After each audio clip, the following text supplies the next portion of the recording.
सवाल पुराना ही सही मगर आज पूरी शिद्दत से उठ खड़ा हुआ है और जवाब मांगता है। कोई भी इदारा राह रास्त से भटके तो अदालत उसकी गिरफ्त करती है। पार्लियामेंट के किसी भी कानून को इस दलील पर कालादम करार दे देती है कि वो आईन के अल्फाज या रूह से मुताबिकत नहीं रखता। अगर अदालत आईन और कानून के वाज़े आर्टिकल्स की नफी करे तो उसे ठीक कौन करेगा। मैंने 12 जुलाई 2024 के अदालती फैसले को ऊंट से तशबीह दी थी जिसकी कोई कल सीधी नहीं होती। चीनी आपगीनों की दुकान में घुस आने वाला बैल अब bull in a China shop करार दिया था। बच्चे जन्म दिए चले जाने वाला कसीरुल औलाद बुहरान कहा था। अजूबा रोजगार, हश्त पहलू और कसीरुल जाविया जैसी इस्तिलाहात इस्तेमाल की थी। बयानिया के वजन पर बहरानिया का लफ्ज वज़ा किया था। लेकिन 23 सितंबर के तफसीली फैसले पर एक नजर डालने से अंदाजा हुआ कि मैं इस शाहकार से इंसाफ नहीं कर पाया। सच ये है कि ना तो किसी लुगत में कोई ऐसा लफ्ज मौजूद है जो इस तारीख शिकन फैसले की अफादियत, अहमियत और मानवीयत का कमा हुक्का अहाता करता हो, ना आज तक कोई ऐसा मुहावरा वजूद में आया जो इसके तमाम पहलुओं के अछूतेपन को वाज़ेह कर सके। जाने किसका शेर है कि हुस्न जब बेनकाब होता है आप अपना जवाब होता है।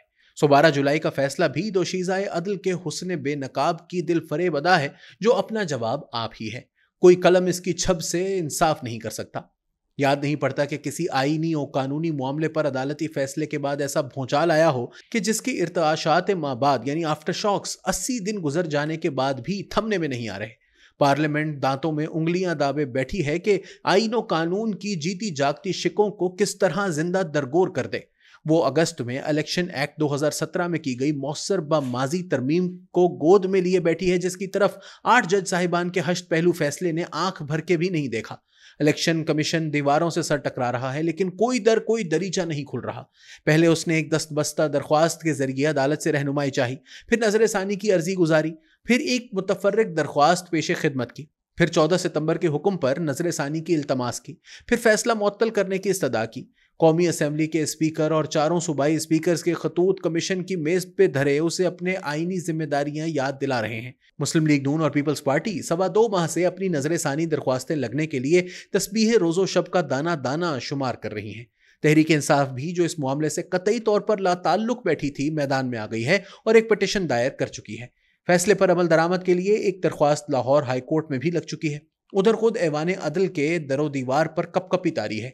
जज साहिबान के दरमियान कलमी मार का अरूज पर है। एक दूसरे को खतूत लिखे जा रहे हैं जिनके हरफ हरफ से गहरी मोहब्बत की दिल आवेज खुशबू उठ रही है।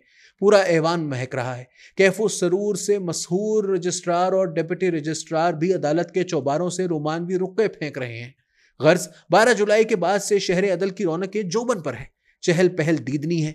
खवे से खवा छिला जा रहा है और कान पड़ी आवाज सुनाई नहीं दे रही। सारी दुनिया की तरह हमारे यहाँ भी अदल के ऐवानों से एक खास नवा का तकद्दुस जुड़ा है। सुनहरी गोटे किनारी वाली स्याह अबाओं से फरिश्तों के परों की खुशबू भले ना आए, अकीदत की धीमी धीमी महक जरूर उठती रहती है। लेकिन 12 जुलाई के फैसले ने सब कुछ मुताए कूचाओ बाजार बना दिया है। सागर सिद्दीकी का शेर है, कल जिन्हें छू नहीं सकती थी फरिश्तों की नजर, आज वो रौनक बाजार नजर आते हैं।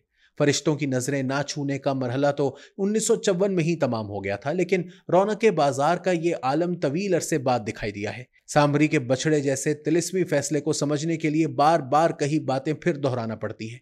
21 फरवरी को कामयाब उम्मीदवारों का नोटिफिकेशन जारी हुआ। वकला से लदी फंदी पीटीआई ने अपने आज़ादों को हुक्म दिया कि वो आईन और कानून की पासदारी करते हुए field for Sunni Ittehad council में शमूलियत इख्तियार कर लें। एक बाज़ाब्ता पार्लिमानी पार्टी वजूद में आ गई। ये एक सोची समझी हिकमत अमली थी। इसी मंसूबे के मुताबिक सुन्नी इत्तेहाद काउंसिल मखसूस नशिस्तों के लिए इलेक्शन कमीशन और पेशावर हाई कोर्ट से बेमुराद रहने के बाद अपील लेकर सुप्रीम कोर्ट पहुंच गई। 13 रुकनी फुल बेंच ने भी अपील मुस्तरद करते हुए करार दिया कि ये नशिस्तें किसी तौर सुन्नी इत्तेहाद काउंसिल को नहीं मिल सकती। बज़ाहिर किस्सा तमाम हो गया। उसूली तौर पर यह मामला यहीं खत्म हो जाना चाहिए था। पेटिशनर को बता दिया गया कि आप जो मांगने आए हैं आपको नहीं मिल सकता। इंसाफ का एक तकाजा यह भी मुमकिन था कि मुस्लिम लीग नून, पीपल्स पार्टी और दीगर जमातों को मिलने वाली इजाफी सीटें उनसे वापस लेकर सुन्नी इत्तेहाद काउंसिल को दे दी जाती।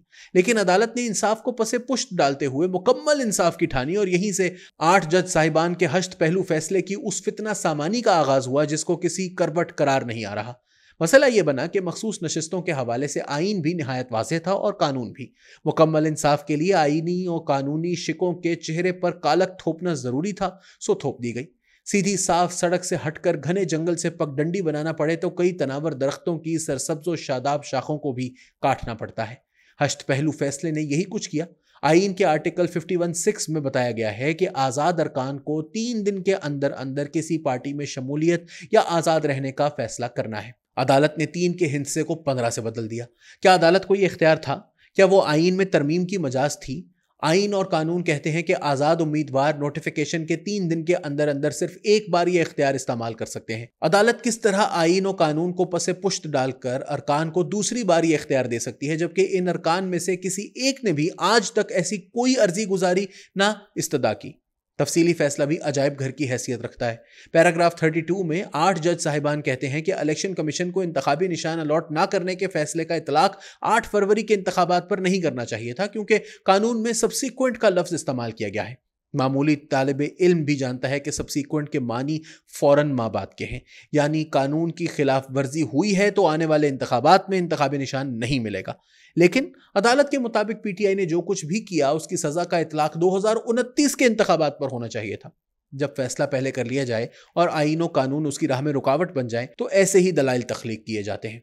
मुकम्मल इंसाफ की माजून मुरक्कब इन्हीं मुफरदात से तैयार हुई है, जिसने पार्लियामेंट समेत तमाम इंतजामी और आईनी इदारों के रगो पे में हिजान बपा कर दिया है।